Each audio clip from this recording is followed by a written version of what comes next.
রব্বুল আলামিন কুরআনুল মাজিদে সূরা বাকারার যে 177 নম্বর আয়াত, সেই 177 নম্বর আয়াতে আল্লাহ বলে দিয়েছেন আপনি ঈমান আনবেন কয়টি বিষয়ের উপরে এবং মাল দান করবেন কয়টি বিষয়ের উপরে। আল্লাহ বলতেছেন লাইসা বিররা আন তুওয়াল্লু উজুহাকুম বিকাবলাল মাশরিকি ওয়াল মাগরিবি ওয়ালাকিন্না মা আমানা বিল্লাহি ওয়া ইয়াউমিল আখিরি ওয়া মালাইকাতি ওয়া কিতাবি ওয়া নবিয়িনা। আল্লাহ রাব্বুল আলামিন বলতেছেন পণ্য নাই তোমাদের চেহারাগুলি তোমরা যেই দিকেই ফেরাও, পূর্ব এবং পশ্চিমে, বরং পণ্য হইবে আল্লাহর প্রতি ঈমান আনলে এবং আখেরাতের প্রতি ঈমান আনলে, ফেরেশতাদের প্রতি ঈমান আনলে, কিতাবের প্রতি ঈমান আনলে এবং নবীদের সঙ্গে ঈমান আনলে, নবীদের প্রতি। এই 5 স্থানে ঈমান আনতে হবে। এটাই হইল কল্যাণ, এইটাই আপনার জন্য সওয়াবের কাজ। পূর্ব পশ্চিমে মুখ ফেরানোতে কোনো প্রকার পণ্য নাই। স্পষ্ট কুরআনুল কারীমে সূরা বাকারার 177 নম্বর আয়াতে বলে দেওয়া হয়েছে। কেন বলে দেওয়া হয়েছে? আমরা যারা মুসলমান তারা পশ্চিম দিকে কিবলা করি, কাবা শরীফের দিকে, কাবা শরীফ পশ্চিম দিকে। ঠিক কাবা থেকে পূর্ব দিকেই হইল মসজিদুল আকসা, জেরুজালেম, যেটাকে ইহুদি খ্রিস্টানরা কিবলা হিসেবে মানে। এবং পূর্বেও আমাদের প্রথম কেবলা ছিল মসজিদুল আকসা এবং দ্বিতীয় কেবলা এবং বর্তমান কেবলা হচ্ছে মসজিদুল হেরেম। তো এই পূর্ব এবং পশ্চিম দিকে মুখ ফেরানোতে পণ্য নাই, পণ্য আছে 5টি বিষয়ের উপরে যদি আপনি ঈমান আনেন এবং ওয়া আতাল মালা আলা হুব্বিহি, এবং দান করো মাল সম্পদ উপরে তাহার প্রেমের, তাহার ভালোবাসায়। আল্লাহর প্রেমে ভালোবাসায় মাল দান করতে বলেছে। দেখুন কয়টা স্থানে আল্লাহ বলছেন তোমরা মাল দান করো আল্লাহর মহব্বতে। এইখানে আল্লাহ রব্বুল আলামিন বলতেছেন জাউইল, অর্থাৎ ওয়ালাগণ, নিকট ওয়ালাগণ, জাউইল কুরবা অর্থাৎ নিকট ওয়ালাগণদের, ওয়া ইয়াতিমা ইয়াতিমদের, ওয়া মাসাকিনা মিসকিনদের, ওয়া আবনা সাবিল অর্থাৎ পথের পথিকদেরকে, ওয়া সাইলিনা সাহায্য প্রার্থীদেরকে, ওয়া ফারিকি ওয়া ফির রিকাবি দাস মুক্তি মধ্যে, বন্দীদের মুক্তির মধ্যে। 6টা স্থানে আপনারা কোথায় মাল দান করবেন? 6 স্থানে আল্লাহ বলে দিতেছে। এবং মাল দান করো আল্লাহর ভালোবাসার উপরে, নিকটওয়ালাদের মধ্যে এবং এতিমদেরকে এবং মিসকিনদেরকে এবং পথের পথিককে এবং যাহারা সাহায্য চায় তাহাদেরকে এবং বন্দীদেরকে। তারপরেই বলতেছেন ওয়া আকিমুস সালাত ওয়া আতুজ যাকাত, এবং সালাত কায়েম করো এবং যাকাত আদায় করো। তারপর বলতেছে ওয়া মুফুনা, এবং ওয়াদা পূর্ণ করো, বে আহাদি ওয়াদা পূর্ণ করো, মিন তাহাদের, ইজা যখন, আহাদু ওয়াদা করে, এবং দরিদ্রদের মধ্যে ধৈর্য ধারণ করে এবং মুসিবতের মধ্যে এবং দারিদ্র্যের মধ্যে ধৈর্য ধারণ করে এবং মুসিবতের মধ্যে এবং যুদ্ধের মধ্যে, ওহারাই তাহারা যাহারা সত্যবাদী এবং ওহারাই তাহারা যাহারা মুত্তাকি। তাহলে মুত্তাকির সংজ্ঞা আমরা পাইলাম। মুত্তাকি কারা? যারা আল্লাহতে ঈমান আনে এবং কিতাবের উপরে ঈমান আনে, আখেরাতের উপরে ঈমান আনে, ফেরেশতাদের উপর ঈমান আনে, নবীগণদের উপর ঈমান আনে এবং আল্লাহর মহব্বতে 6 স্থানে মাল দান করে, নিকটওয়ালাদের প্রতি, এতিমদের প্রতি, মিসকিনদের প্রতি, পথের পথিকদের প্রতি এবং যাহারা সাহায্য প্রার্থী তাদের প্রতি এবং বন্দীদের প্রতি, এবং সালাত কায়েম করে, যাকাত আদায় করে এবং ওয়াদা পূর্ণ করে তাহাদের যাহারা তাদের সাথে ওয়াদা করেছে, এবং দারিদ্রতার মধ্যে ধৈর্য ধারণ করে, এবং মুসিবতের মধ্যে এবং যুদ্ধের মধ্যে ধৈর্য ধারণ করে, তাহারাই সত্যবাদী এবং মুত্তাকি। আমরা মুত্তাকির পরিচয় পাইলাম, মুত্তাকির গুণগুলো স্পষ্ট বলে দেওয়া হইল। 5টা বিষয়ের উপরে ঈমান আনে, 6 স্থানে মাল দান করে, এবং সালাত কায়েম করে, যাকাত আদায় করে, এবং দারিদ্রতার মধ্যে ধৈর্য ধারণ করে, এবং যুদ্ধ বিগ্রহের মধ্যে তাহারা ধৈর্য ধারণ করে, তাহারাই কি সত্যবাদী এবং মুত্তাকি। এই যে মুত্তাকির গুণ, মুত্তাকির গুণ এইখানে খুঁজা বাইর করবেন। 6 5 11টা, ওয়াদা পালন করে 12টা, তারপরে যায়া দারিদ্রতার মধ্যে ধৈর্য ধারণ করে, মুসিবতের মধ্যে ধৈর্য ধারণ করে, এইলো 14টা, এবং সত্যবাদী। মুত্তাকির গুণ 15টা পাইলাম এইখানে, 14 থেকে 15টা মুত্তাকির গুণ। মুসল্লির গুণও আছে, আজকে বলবো। তাই আমরা দেখতে পাই মাল দিতে হয় মানুষকে, সাদকা দিতে হয় মানুষকে। আপনি যদি আনুষ্ঠানিক জাকাতের কথাও বলেন, সমাজে প্রচলিত অর্থের জাকাতের কথা বলেন, শতকরা 2.5%, সেইটাও এই যে নির্দিষ্ট করা 8টি স্থান কোরআনের, এই স্থানের দেখুন, এতিম মানুষের মধ্যেই, মিসকিন মানুষের মধ্যেই। এইখানে বলা হয়েছে পথের পথিক, মুসাফির, এইটাও মানুষের মধ্যে, সাহায্য প্রার্থী, এটাও মানুষের মধ্যে, এবং বন্দি, এটাও মানুষকে কেন্দ্র করে। এই 8টা স্থানে বর্তমান সমাজে আমাদের বড়লোক ভাই বোনদেরকে প্রলোভন দেখিয়ে বর্তমান সমাজে জাকাতের অর্থটা প্রতিষ্ঠানে নেওয়া হয়, নইলে মাদ্রাসায়, নইলে মসজিদে। মাদ্রাসায় মসজিদে জাকাত দেওয়ার কথা কোরআনে আল্লাহ বলেন নাই, সাদকাও দেওয়ার কথা কোরআনে বলেন নাই, বলছে এতিমদেরকে দেওয়ার কথা।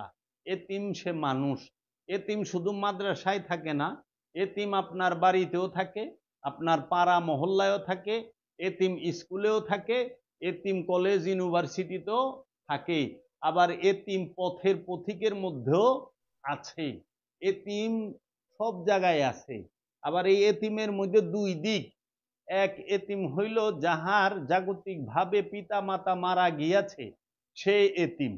এটা হলো আনুষ্ঠানিক এতিম, মেজাজি এতিম। বাবা মা 1000 কোটি টাকা থুইয়া যায়, তারপরও বাবা মা মারা গেলে সে এতিম। আর হাকিকি এতিম হচ্ছে যিনি আল্লাহ রব্বুল আলামিনের মহব্বতে, আল্লাহর রসুলের মহব্বতে, আল্লাহ রব্বুল আলামিনের মহব্বতে নিজের জীবনকে রসুলের কদম এবং রবের রাস্তায় উৎসর্গ করে দুনিয়াকে প্রত্যাখ্যান করে তিনি আল্লাহর পথে সম্পূর্ণরূপে নিয়োজিত হয়েছেন। এই ওলিয়ে কামেল যারা, আল্লাহর ওলি যারা, তাহারাই হাকিকি এতিম। আসল এতিম হচ্ছে আল্লাহর ওলি, আল্লাহর নবী, আল্লাহর রসুলগণ। আল্লাহর ওলি, রসুল এবং নবীগণ হচ্ছে হাকিকি এতিম, আসল এতিম এবং নিকটবর্তী সবচাইতে আমাদের। কারণ কোরআনেও আমরা পাই কি আন্নাবিয়্যু আউলা বিল মুমিনিনা আনফুসিহিম, নবীগণ হচ্ছে, রসুলগণ মুমিনের নফসের থেকেও প্রিয়, নফসের থেকেও বেশি, অধিক প্রিয়। আওলা, এই এতিমদেরকে মাল দান করতে আল্লাহ উৎসাহিত করেছেন। আর জাকাত সেটি দেবার স্থান মানুষের মধ্যে না, মানুষকে জাকাত দেওয়া যায় না।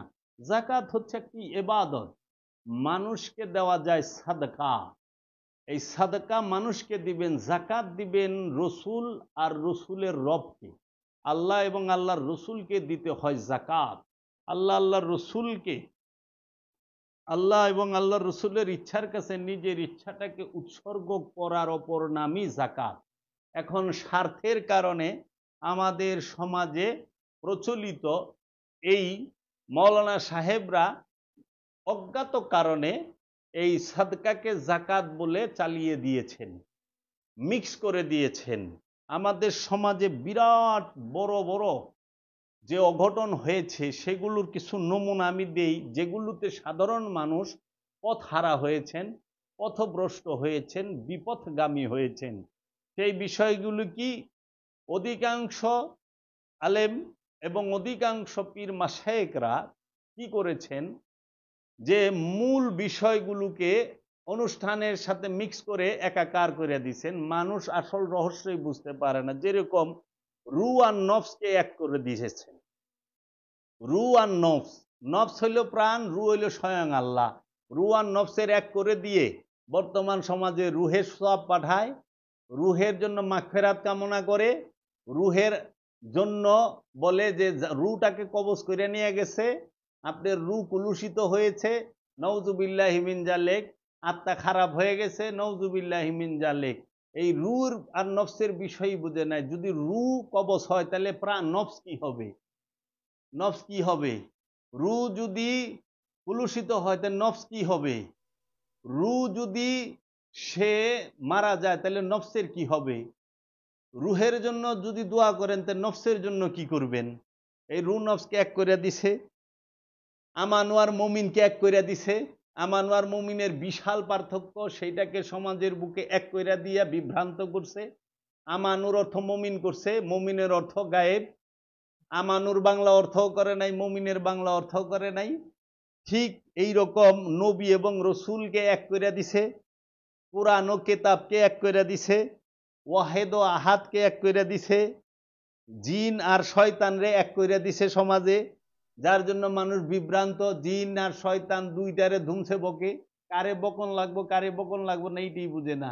জিন ইনসান দুইটারে এক করে দিছে। সব জিন শয়তান না, আর শয়তান সে জিন হইতে কুলুষিত জিন। তারপরে কবর আর মাজারে এক করে দিছে। তারপরে এলেম এবং হেকমতকে এক করে দিছে। যার জন্য এলেম কোনটা আর হেকমত কোনটা সেইটাই বুঝে না। এরা কিতাব পড়ে আল্লাহর ওলি হইবার চায়, কিতাব পড়ে আল্লাহর ওলি হয় না। হেকমত প্রাপ্ত হইলে আল্লাহর ওলি হয়। আল্লাহর ওলি সিনার জ্ঞানে জ্ঞানী, আর আলেম সে মাথার বিদ্যায়, পুস্তকের বিদ্যায় বিদ্যান, বইয়ের জ্ঞানে জ্ঞানী। তারপরে ওলি আর মানুষ এক কইরা দিছে, ইনসান আর ওলিরে এক কইরা দিয়া মূর্তি মিন্দুনিল্লাহ আর ওলি আল্লাহ, মিন্দুনিল্লাহ আর ওলি আল্লাহরে এক কইরা দিছে। ইচ্ছা খতম করে দিছে। এহেনে মানুষ বিভ্রান্ত এখন। তারপরে ফেরেশতার রুকে এক করে দিছে, রহুল আমিন আর ফেরেশতারে এক করে দিছে। তারপরে এই যে আপনি দেখবেন জাকাত আর সাদকারে এক করে দিছে। যার জন্য আমরা জাকাত কি সেটাও বুঝি না, সাদকা কি সেটাও বুঝি না। না বোঝার কারণে আমরা কি করছি? এই করছি যে আমরা মার্কেটের মধ্যে, বাড়ির মধ্যে জাকাতের কাপড় আবিষ্কার করছি। সারা কোরআন এবং হাদিসে কোথাও জাকাতের কাপড় এইটা নাই। কিন্তু এখন জাকাতের কাপড় আমাদের মার্কেটে পাওয়া যায়। জাকাতের লুঙ্গি আবিষ্কার করছি আমরা। আমরা জাকাতের পাঞ্জাবি আবিষ্কার করছি। হ্যাঁ, আমরা জাকাতের টাকা আবিষ্কার করছি। কিন্তু এই জাকাতের লুঙ্গিও হবে না, জাকাতের পাঞ্জাবিও হবে না, জাকাতের কাপড়ও হবে না, জাকাতের টাকাও হবে না। হবে হচ্ছে সাদকার লুঙ্গি, সাদকার পাঞ্জাবি, সাদকার কাপড় এবং সাদকার টাকা। সাদকা দিতে হয় সম্পদের। এর জন্য জাকাত, সেটা আপনি আল্লাহ থেকে যাহা পাইছেন, যেরকম দৃষ্টি শক্তি পাইছেন, শ্রবণ শক্তি পাইছেন, এই দম শক্তি, ঘ্রাণ শক্তি পাইছেন, জবান শক্তি পাইছেন, আপনি অনুভূতি শক্তি পাইছেন, এবং আপনি বিদ্যা বুদ্ধি সমস্ত কিছু রবের তরফ হইতে পাইছেন, এবং এই ধন সম্পদ ক্ষমতা শক্তি সব পাইছেন। এই বিষয়গুলোকে সম্পূর্ণরূপে আল্লাহ এবং আল্লাহর রসুলের কদমে, রসুলের ইচ্ছার কাছে, আল্লাহর ইচ্ছার কাছে উৎসর্গ করতে পারলে হয় জাকাত। এর জন্য দেখেন আল্লাহর ওলিরা নিজের জীবনটা পর্যন্ত রসুলের কদমে উৎসর্গ করে, তার গুরুর কদমে উৎসর্গ করে, রবের ইচ্ছার কাছে উৎসর্গ করে। এর জন্য আল্লাহর ওলিরা জাকাত দিয়েই ওলি হয়। আল্লাহর ওলিরা বিনয়ী, আল্লাহর ওলিরা ঝগড়া ফেসাদে নাই, আল্লাহর ওলিরা জাকাতের টাকা মাইরা দেয় না, এমনও তো কেস বাইরেছে আমাদের দেশে জাকাতের টাকা মাইরা দিছে, জাকাতের টাকা মাইরা দেয়। আপনি 1,00,000 টাকা মাদ্রাসায় এতিমের দিবেন নিলেন, দিছেন মাদ্রাসায় একজনকে, যে হয়তো প্রিন্সিপাল সাহেব ভাইস প্রিন্সিপাল সাহেবরে দিলেন, সব মাদ্রাসায় না, অধিকাংশ মাদ্রাসায়।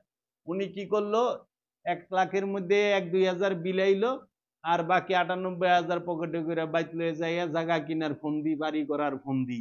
এই তো হচ্ছে সমাজে, এতিম এতিমই রয়ে যাইতেছে, আর যে টাকা উঠাইবার লইছে রিসিট দিয়া, তার বাড়ি গাড়ি সব হচ্ছে। আপনি খোঁজ লইয়া দেখেন, আমরা দেখেই কথা বলি।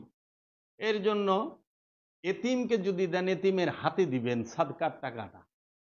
আপনি যদি একটা স্কুলে বলেন, মাদ্রাসায় বলেন, 100 জন এতিম থাকে, দাঁড় করান সবাই লাইন ধরে, আপনি নিজ হাতে 1,00,000 টাকা দিতে হইলে 1,000 করে দেন, 2 লক্ষ দিতে হইলে 2,000 করে দেন, নিজ হাতে যার যার হাতে দিয়ে আইবেন, একজনের হাতে দিয়েন না। দিলে পরে ওনাদের হাতে টাকা পয়সা হয়, পরে খালি এরা কুদাকুদি করে, মারামারি করে। এই যে দেখবেন, এই জাকাতের টাকা জমা কইরা এখন ওলি আল্লাহ দরবার চ্যালেঞ্জ করে, ভাঙচুরে খরচ করে। আপনি চাইয়া দেখবেন, এই যে বর্তমানে যে মাজারে হামলা হচ্ছে, এর পিছনে জাকাতের টাকা অনেক ভূমিকা আছে। তাই আমি আপনাদেরকে অনুরোধ করি, আপনারা কখনোই কোনো প্রতিষ্ঠানকে জাকাতের অর্থ দিবেন না। জাকাতের অর্থ দিবেন আপনারা এতিমদের হাতে, মিসকিনদের হাতে, সাহায্য প্রার্থীর হাতে, বন্দীদের হাতে, আত্মীয় স্বজনের মধ্যে যদি কেউ দরিদ্র থাকে তাকে। এবং যদি আপনার নিকটে কোনো প্রকার সাধু কিংবা মুসল্লি, যে মুরাকাবা মুশাহেদায় লিপ্ত, দিনের কাজে লিপ্ত, তাকে আপনি দিতে পারেন, যেটা মানবের কল্যাণ হবে, সৃষ্টির কল্যাণ হবে, মানব জাতির কল্যাণ হবে সেইখানে। আর যাকাত এই বিষয়টা আমার মনে হয় সবার একটু গবেষণা করা উচিত কোরআনুল কারীম থেকে। আমি কোরআনুল কারীমের প্রতিটা ভিডিও, প্রতিটা আয়াত আমি তুলে ধরতে পারি যাকাত সম্পর্কে। যাকাত সম্পর্কে যে আয়াতগুলো এসেছে, সেই আয়াতগুলো সম্পর্কে স্পষ্টভাবে তুলে ধরা যায়। আমাদের সমাজে যে যাকাতের বিষয়ে আমাদের সমাজে যে প্রচলিত ধারণা, সেইটা একটু গবেষণা করা দরকার, এবং সত্যের সাথে মিথ্যাকে মিশ্রণ না করা ভালো।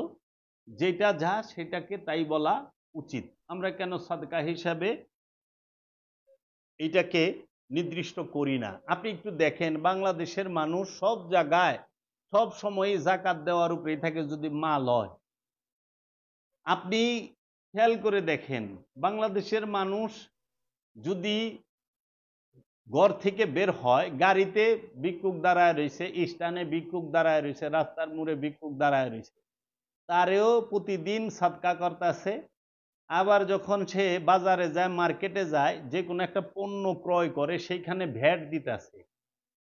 আবার এই ভ্যাট যখন তিনি আবার রমজান মাস আসে, তখন আবার তারে জাকাত দিতে হইব, যেটা বিশ্বের অন্য দেশে খুব কম দেখা যায়। যে সে প্রতিদিন ভিক্ষুকরে ভিক্ষা দিচ্ছে, মার্কেটে যায় পণ্য কিনে ভ্যাট দিচ্ছে, বছরে তার ইনকাম ট্যাক্স দিতেছে সরকারে, আবার সে রোজার মাসে জাকাতও দিতেছে। মানে দেওয়ার আর শেষ নাই। অন্য সমস্ত রাষ্ট্রে ইনকাম ট্যাক্স নিলে সেইখানে আর এক্সট্রা ভাবে অর্থের জাকাত নেয় না। আর আমাগো দেশে ভিক্ষাও নেয়, সরকারে ইনকাম ট্যাক্সও নেয়, আবার পণ্যের উপরে, কাপড়ের উপরে ভ্যাটও নেয়, আবার রোজার মাসেলে জাকাতও দেওয়ান লাগবো। দিবি না যাবি কোথায়? যা আছে সব দে, আমাগো খালি দিয়া দে, এইরকম হাল। এবং আপনাকে আরেকটু বিষয় আমি যদি দেখি, যে এই কোরআনুল মাজিদে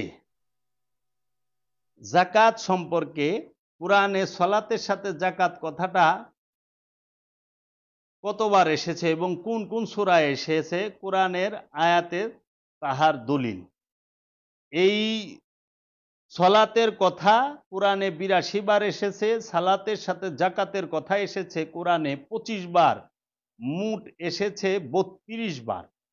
9টি মাদানী সূরা ও 5টি মাক্কি সূরা। 9টি মাদানী সূরা এবং 5টি মাক্কি সূরায় যাকাতের কথা আসছে।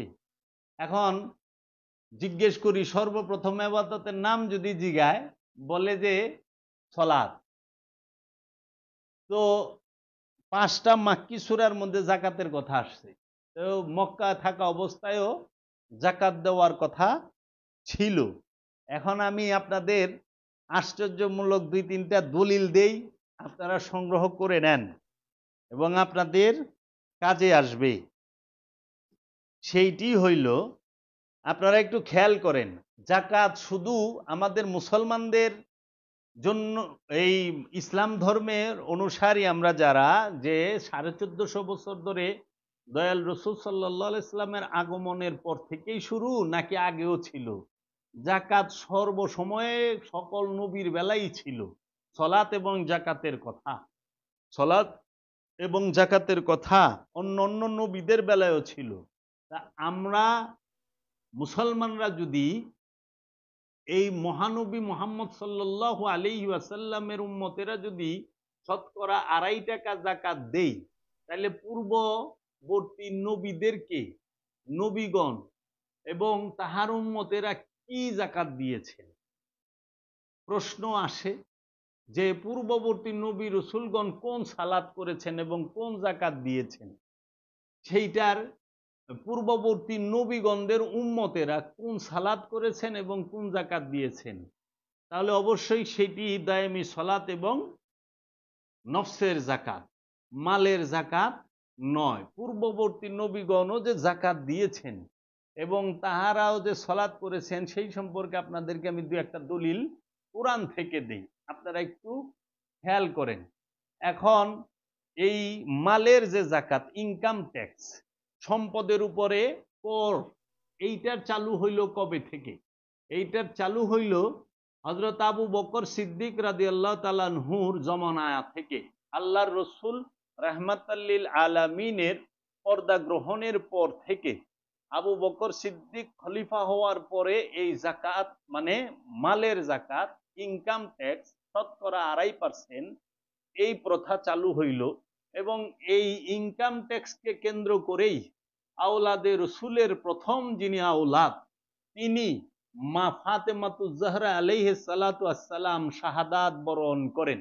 মা ফাতেমা আলাইহিস সালাতু আসসালামের শাহাদাতের সাথে এই ইনকাম ট্যাক্সের একটা সম্পর্ক আছে। সেইটা কি? যখন এই ইনকাম ট্যাক্সটা চালু করা হয় আবু বকর সিদ্দিক রাদিয়াল্লাহু তাআলা আনহুর আমলে, সেই আমলে অনেকে মানে, মুসলমানদের মধ্যে, রসুলের সাহাবায়ে কেরামদের মধ্যে অনেকে মাইনা নেয় না। যারা মানে না তাদেরকে কঠোর হস্তে দমন করে। এর মধ্যে মাওলা আলী কারামাল্লাহু ওয়াজহু, তিনি এইটা সম্পর্কে ভালো মন্দ কোনো কিছুই বলেন নাই, যার কারণে মাওলা আলী কারামাল্লাহু ওয়াজহুকে গ্রেফতার করে এই খলিফার প্রাসাদে, খলিফার এই যে মাকতাব, সেখানে আনার জন্য, খলিফার যে ভবন, সেখানে আনার জন্য কিছু লোক, শতাধিক লোক পাঠানো হয়েছিল। সেই সময় মাওলা আলীকে গ্রেফতার করা নিয়ে যে খবরটা আসে, সেই খবরে যখন মা ফাতেমাতুজ জাহরা মদিনার মাওলা আলীর ঘরের, মা ফাতেমার ঘরের দরজা লাগায়া দেয়, সেই দরজাটাকে যখন বাহির থেকে নক করা হয় যে খোলেন, খোলা হয় না। মা ফাতেমা তিনি দরজা বন্ধ করে দরজার মধ্যেই ভাবে পিছন দিয়া দাঁড়ায় থাকেন। ওই সময় মা ফাতেমা ছিল গর্ভবতী, পেটে বাচ্চা ছিল। সেই মা ফাতেমা বলেছেন, আমার সামনে থেকে মাওলা আলীকে কেউ গ্রেফতার করে নিয়ে যেতে পারবে না। তখন মা ফাতেমার ঘরের দরজার মধ্যে আগুন দেওয়া হয়, আমরা ইতিহাস এবং ঘটনা থেকে জানতে পারি। যখন সেই দরজার লোহাগুলো কাঠ থেকে ছুটে যায়, তখন দরজায় আঘাত করে সেই দরজাটি মা ফাতেমার উপরে পড়ে যায়, পিঠের উপরে, এবং ওনার পেটে উনি ব্যথা লাগে, আঘাত লাগে এবং পাঁজরের হাড় ভেঙে যায় এবং হাত ভেঙে যায়। তখন মা ফাতেমার গর্ভের যে সন্তান ইমাম মহসিন, তিনি শহীদ হন। মা ফাতেমা অসুস্থ হয়ে ব্লিডিং হইতে হইতে তিনি এই রমজানের মধ্যে বলা হয় 3 রমজানে তিনি শাহাদাত বরণ করেন। মাওলা আলীকে যখন নিয়ে টানা হেসরা হয় তখন আঘাত লাগে। আমরা ঘটনা থেকে এই মা ফাতেমার শাহাদাতের যে ঘটনা আমরা শুনে আসি, তার সাথে এই ইনকাম ট্যাক্সের একটা সম্পর্ক আছে, আমরা এটা শুনে থাকি। তো এই ইনকাম ট্যাক্স 2.5% এটা মা ফাতেমা হযরত আবু বকর সিদ্দিকের জমানা থেকে চালু হয়। আর যাকাত এই বিষয়টি এবং সলাত এই বিষয়টি পূর্ববর্তী নবীদের থেকেও চালু হয়। এখন আপনারা যদি একটু খেয়াল করেন সূরাতুল মারিয়ামের 55 নম্বর আয়াত যদি আপনারা একটু খেয়াল করেন, দর্শক মণ্ডলী আপনারা কোরআনের অ্যাপস খুলে দেখতে পারেন। এইখানে বলা হচ্ছে, এবং তিনি ছিলেন আল্লাহর পরিবারবর্গের প্রতি তিনি ছিলেন তাহার পরিবারবর্গের প্রতি আদেশকারী সলাত এবং জাকাতের সাথে, এবং তিনি ছিলেন তাহার রবের নিকট প্রিয় ভাজন। আপনারা যদি সূরা মারিয়ামের 54 নম্বর আয়াতটা পড়েন, ওইখানে আছে ওয়াজকুরু ফিল কিতাবে ইসমাঈলা ইন্নাহু কানা সাদিকাল ওয়াদি ওয়া কানা রাসূলান নাবিয়্যান, এবং জিকির করুন, স্মরণ করুন আপনার কেতাবের মধ্যে ইসমাঈলকে, নিশ্চয়ই তিনি ছিলেন প্রতিশ্রুতিতে সত্যশ্রয়ী এবং তিনি ছিলেন রসূল নবী।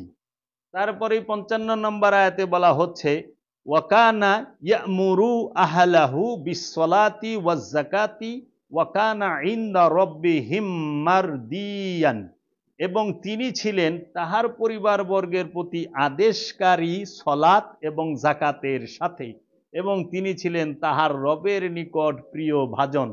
খেয়াল করুন সূরা মরিয়মের 54 এবং 55 নম্বর আয়াতে ইসমাঈল আলাইহিস সালাতু ওয়াস সালাম তার পরিবারবর্গকে সলাত এবং জাকাতের আদেশ দিচ্ছেন।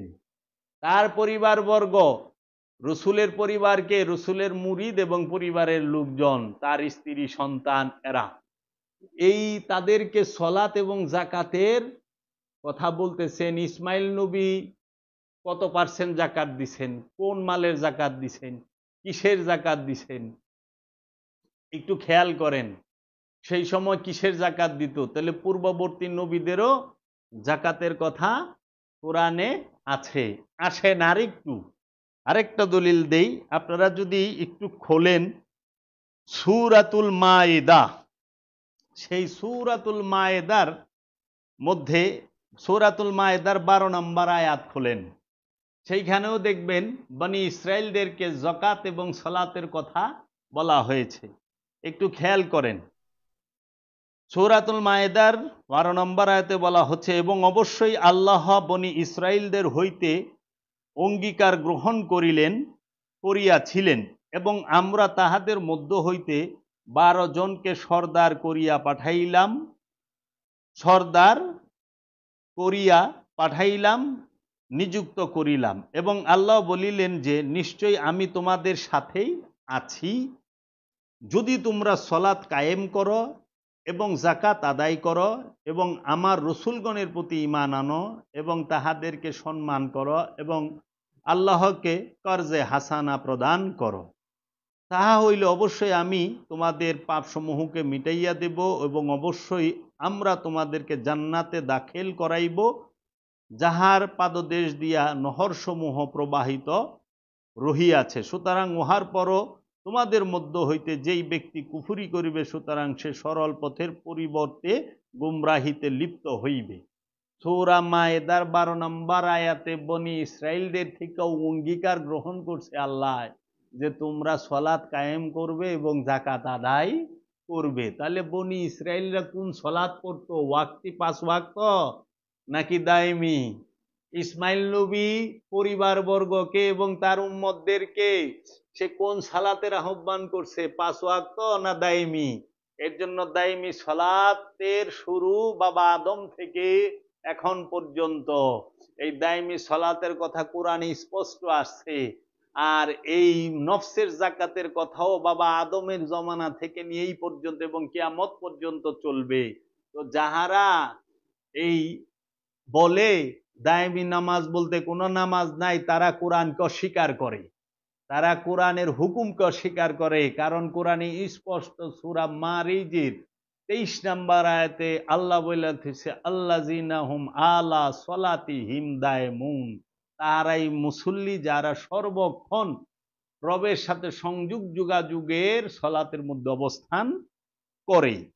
তাহলে আপনারা এখানে পাইলেন আমি দলিল ছাড়া কথা বলি না, আমি আজগবি শরীফ থেকে কথা নিয়ে সেইখানে ধাক্কায়া যেইখানটা ডুববে না সেইটা, আর স্বার্থের জন্য বলি না। স্বার্থের জন্য সত্যকে ঢেকে রেখেছে, স্বার্থের জন্য সত্যকে ঢাকা হয়েছে, স্বার্থের জন্য সত্যকে মূলকে অনুষ্ঠানের সাথে মিক্স করে একাকার করে দেওয়া হয়েছে।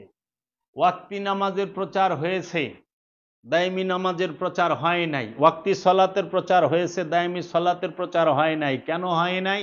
কারণ ওয়াক্তি সলাতের সাথে ইমাম সাহেবের চাকরি জড়িত, ওয়াক্তি সালাতের সাথে অনেক প্রকার আর্থিক এবং স্বার্থের লেনদেন আছে। যেরকম টুপি পরলে টুপির একটা ব্যবসা আছে, পাঞ্জাবি পরলাম পাঞ্জাবির একটা ব্যবসা আছে, আমি পাগড়ি পরলাম পাগড়ির একটা ব্যবসা আছে, আমি ইমামতি করলাম সেখানে আমার একটা বেতন আছে, মসজিনি করলাম সেখানে বেতন আছে, এবং মসজিদ নির্মাণ করতে অনেক কিছু লাগে। সমস্ত কিছুর যুক্ত দেখেই ওয়াক্তি সলাতের বিষয়টা তাহারা বেশি প্রচার করে, যেখানে তাদের স্বার্থটা অতিরিক্ত পরিমাণে বেশি। দায়মি সলাতের সাথে কোনো স্বার্থই নাই, কারণ দায়মি সলাতের ইমাম ওলিয়ে কামেল, দায়মি সলাতের ইমাম আপন মুর্শিদ আপন রসুল। এখানে আজানের বিষয়, সেটা মুর্শিদ আজান দিবে, আহ্বান করবে সত্যের দিকে আসো, সলাতের উপরে জীবিত হও, কল্যাণের উপরে জীবিত হও, এবং আসো নিজে সাক্ষী হও।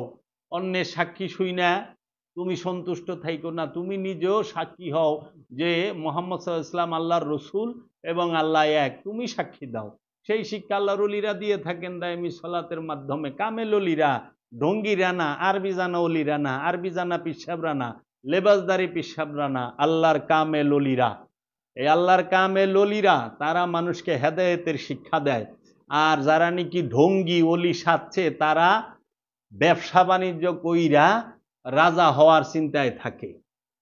তো কাজী এই মালের জাকাতের প্রচার ব্যাপক পরিমাণে হইছে, নফসের জাকাতের কথার প্রচার হয় নাই। কেন? নফসের জাকাতের সাথে রসুলকে যে জাকাত দিতে হয়, রবকে যে জাকাত দিতে হয়, এই জাকাতের কথা প্রচার হলো না। কেন? কারণ ওইটার মধ্যে স্বার্থ নাই। আর মালের জাকাতে স্বার্থ আছে, সব আমাকে বাইতে আইব, আমাকে হেনে ঢুকবো, প্রচার করো ফজিলত। এইভাবে আমিত্বের কুরবানি, মনের মধ্যে যে পশু হিংস্র দানবের মতো হইয়া রইছে, সেই পশুকে জবাই করার কথা কেউ বলে না, বনের পশুকে জবাই করার কথা বলে। কারণ বনের পশু জবাইয়ের সাথে অনেক মানুষের অনেক উপকার আছে, এটা করতে হবে, অস্বীকার করা যাবে না। অনুষ্ঠানকে অস্বীকার করা যায় না। অনুষ্ঠান যদি বাদ দেন সত্যের সন্ধান পাওয়া মুশকিল হবে। অনুষ্ঠান লাগবে, কিন্তু আপনার জানতে হবে কোনটা মূল কোনটা অনুষ্ঠান। তাই অনুষ্ঠানকে বুঝার জন্য, মূলকে বুঝার জন্য অনুষ্ঠান। তাই আপনি মনের পশুকে জবাই করে, মনের পশুকে কুরবানি করে আপনি হবেন আল্লাহর দিদার প্রাপ্ত। আর বনের পশুকে জবাই করলে আপনি গুস্ত খাইতে পারবেন, কিন্তু আল্লাহর দিদার পাইবেন না। এর জন্য আমরা যেন মনের পশুকে আগে জবাই করি, মনের পশুকে করো জবাই, পশুরা বাঁচে, বাঁচে সবাই। তাহলে এই জাকাতের বিষয়টা হাকিকি নফসের জাকাতের বিষয়টা প্রচার হইল না, সাদকাকে জাকাত হিসাবেই সমাজে প্রচলিত করলো, আমরাও মেনে নিলাম। তাই আমি আহ্বান রাখবো যে আপনারা এই সাদকাটা অবশ্যই অবশ্যই দিবেন, বেশি বেশি পরিমাণে সাদকা করবেন, এবং আত্মীয় স্বজন প্রতিবেশী সবার দিকে আপনারা যারা বিত্তবান তাহারা সুন্দরভাবে তাকাবেন। এবং আমি আপনাদের কাছে আরেকটু বলি যে এই জাকাত এটা কিন্তু ধনীকে দিতে বলে নাই আল্লাহ। আল্লাহ কোরআনে কোথাও বলে নাই হে ধনীরা তোমরা জাকাত দাও। আল্লাহ বলছে ইয়া আইয়ুহাল্লাযীনা আমানু আকিমুস সালাত ওয়া আতুজ যাকাত, হে আমানুরা তোমরা জাকাত দাও। এখন মানুষ সমাজে এমন করছে যে ইবাদতের যে মূল 5টা ভিত্তি, স্তম্ভ, পিলার, এই 5টা কি? ঈমান। আপনি যদি ঈমান হলো মূল বিষয়, সালাত, যাকাত, সিয়াম, হজ, কুরবানি, এই 5টা মূল বিষয় পরিপূর্ণ ঈমানে দাখিল হওয়ার জন্য সর্বপ্রথম মৌখিক ঈমান, জবানি ঈমান আনবেন, তারপরে সালাত করবেন, যাকাত দিবেন, সিয়াম পালন করবেন, হজ করবেন, কুরবানি করবেন। এই 5টা বিষয়ের সাথে আল্লাহ কি বৈষম্য করতে পারে মানুষে মানুষে? 5টার মধ্যে 2টা করব গরিবে, 3টা করব, 5টা করব বড় লোকে। কিরকম? গরিব কি কি করতে পারে? গরিব নামাজ পড়তে পারে আর যাকাত দিতে, আপনার রোজা করতে পারে। নামাজ আর রোজা করে গরিবে, আর বড় লোকে করে 5টা, নামাজও পড়ে, রোজাও করে, হজও করে, কুরবানিও দেয়, যাকাতও দেয়। এখন আল্লাহ কি বৈষম্য বান্দার মধ্যে করতে পারে? এটা হইলো অনুষ্ঠানের মধ্যে হয়, কিন্তু হাকিকতে এই বিষয়টা সার্বজনীন, সবার জন্য। এবং কে? মানুষের জন্য সলাৎ কোরআন বলে নাই, কোরআন বলছে আমানুর জন্য সলাৎ, আমানুর জন্য যাকাত, আমানুর জন্য সিয়াম, আমানুর জন্য হজ, আমানুর জন্য কুরবানি। এই যে কুরবানি, দেখেন আপনি এখন বৈষম্য হয়ে গেছে কোথায়? 2টা গরিবে করা পারবো নামাজ আর রোজা, আর 3টা গরিব করা পারবো না। গরিবের থেকে বঞ্চিত হলে কিন্তু সোয়াব পাইব, সোয়াবের বেলা বরাবর, না করলেও সোয়াব। এটা কি হইতে পারে কখনো? কোরআন কি এইভাবে বলছে কোথাও? কোরআন বলছে যে আমানু। এখন আমানু কি ভিখারি যে ভিক্ষা করে সে হইতে পারে না? আমানি কি ঠেলা গাড়িওয়ালা হইতে পারে না? পারে তো। আমানু ইমানের সম্পর্ক হলেও কলবের সাথে, সম্পদের সাথে না। এবাদতের সম্পর্ক নফসের সাথে, কলবের সাথে, সম্পদের সাথে না। সম্পদ দিয়া এবাদত হয় না। সম্পদ দিয়া কি হয়? আল্লাহকে রাজি খুশি করা যায়, মানব সেবা করা যায়, সৃষ্টির সেবা করা যায়। কিন্তু এবাদত, দাসত্ব কিন্তু আল্লাহর জন্য। দাসত্ব আল্লাহ, আল্লাহর রসুলকে কেন্দ্র করে। এর জন্য আপনি সিয়াম সালাত করবেন রসুলের সাথে, রবের সাথে, যাকাত দিবেন রসুলকে এবং রবকে, আপনি এই হজ করবেন রসুল এবং রবের কে কেন্দ্র করে, এবং আপনি কুরবানি করবেন রসুল এবং রবকে কেন্দ্র করে, এবং আপনি সিয়ামও পালন করবেন রসুল এবং রবকে কেন্দ্র করে। যাকাত রসুল এবং রবকে কেন্দ্র করে, রোজা সিয়াম সেটাও রসুল এবং রবকে কেন্দ্র করে, হজ, এই যাকাত যেটা সিয়ামের পরে যাকাত, এই যাকাতও রসুল এবং রবকে কেন্দ্র করে, হজও রসুল এবং রবকে কেন্দ্র করে, কুরবানিও রসুল এবং রবকে কেন্দ্র করে। আবার আপনি একটু খেয়াল করেন, দেখবেন যে সালাত করতে ইমাম লাগে আমাদের। হ্যাঁ, আমাদেরকে হজ করতেও ইমাম লাগে, কুরবানি করতেও ইমাম লাগে। 3 বিষয়ে ইমাম লাগে, 2 বিষয়ে আবার ইমাম লাগে না। যাকাত দিতে আমাদের ইমাম লাগে না, রোজা রাখতেও ইমাম লাগে না। রোজা রাখতে কেবলার দিকে হইতে হয় না, যাকাত দিতেও কেবলার দিকে হইতে হয় না, কুরবানি করতেও কেবলার দিকে হইতে হয় না। কেবলার দিকে হইতে হয় শুধু হজের বেলায় আর হইলো সালাতের বেলায়। এই বিষয়গুলো আমাদের জ্ঞান গবেষণা করার দরকার। আমাদেরকে, এই সমাজের মানুষকে কুরআনুল কারীম, কুরআনুল হাকিম, কুরআনুল মুবিন, কুরআনুল মাজিদকে গবেষণা করার দরকার, এবং এই দেহ কিতাবকে পাঠ করার দরকার। কার কাছে গিয়ে? যিনি আল্লাহর মনোনীত একজন কামেল ওলি, যিনি আল্লাহর বন্ধু, তার নিকটে গিয়ে।